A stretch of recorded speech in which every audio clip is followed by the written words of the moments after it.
दौर था जब भारत चीन भाई भाई का नारा बुलंदियों पर था, लेकिन अब एक दौर ये भी चल रहा है जब चीन का अमेरिका जैसा शक्तिशाली देश भी भाई के रूप में नहीं देख रहा है।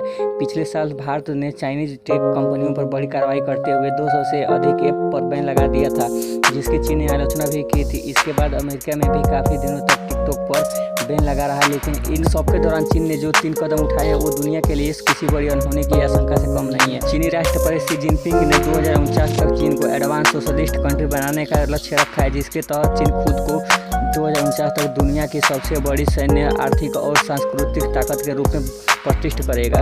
एडवांस सोशलिस्ट कंट्री का मतलब क्या होता है तो चलिए जानते हैं इसके बारे में। तो चलिए आगे बढ़ते हैं। और सवाल ये है कि एडवांस सोशलिस्ट कंट्री का मतलब ये है और इसे चीन क्या हासिल करना चाहता है। तो आपको बता दें, यदि चीन अपने लक्ष्य एडवांस सोशलिस्ट कंट्री को पूरा कर लेता है तो अमेरिका का ताज छीन जाएगा और चीन दुनिया का सबसे शक्तिशाली देश बन जाएगा। तकनीक से लेकर आर्थिक और सांस्कृतिक हर मामले में चीन टॉप पर होगा।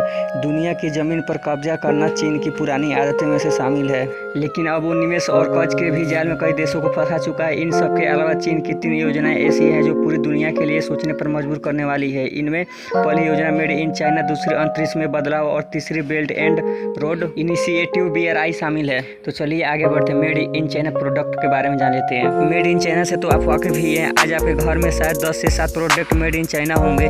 मेड इन चाइना को चीन ने 2015 में लॉन्च किया था और इसे पूरा करने का लक्ष्य 2025 तक रखा गया है।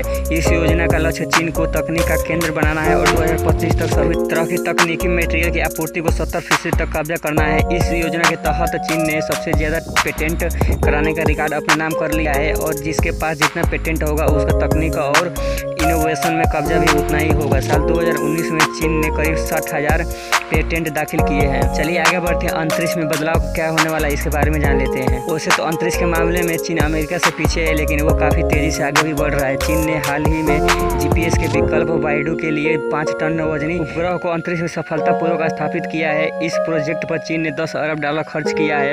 आपकी जानकारी के लिए बता दें कि चाइनीज GPS बाइडू पर कई बार जासूसी का आरोप लग चुका है। एक बार ताइवान ने सरकारी कर्मचारियों को नेविगेशन के लिए बाइडू इस्तेमाल करने से मना कर दिया था। इसके अलावा अमेरिका ने भी कई बार कहा है कि चीन अपने अंतरिक्ष योजनाओं का इस्तेमाल मित्र देशों की जासूसी करने के लिए कर सकता है। चलिए आगे बढ़ते हैं। बेल्ट एंड इनिशिएटिव के बारे में जान लेते हैं। आखिरी योजना belt and road initiative BRI है, जिसके तहत 2049 तक दुनिया के करीब 70 देशों में बुनियादी संरचनाओं का निर्माण करके उन्हें एक साथ लाने की कोशिश हो रही है। लेकिन एक्सपर्ट के मुताबिक इस योजना के जरिए चीन व्यापार पर एक अधिकार स्थापित करना चाहता है और भारत के साथ अमेरिका जैसे देश को घेरने की कोशिश में है। एक अनुमान के मुताबिक इस योजना के तहत अगले 10 साल में पूरी दुनिया का 40% कारोबार होगा। फ्रेंड्स, आपको हमारी वीडियो कैसी लगी हमें कमेंट बॉक्स में बताइए। अगर हमारे चैनल पर नए हैं तो हमारे चैनल को सब्सक्राइब कर लीजिए ताकि हमारी वीडियो सबसे पहले आप तक पहुँचे।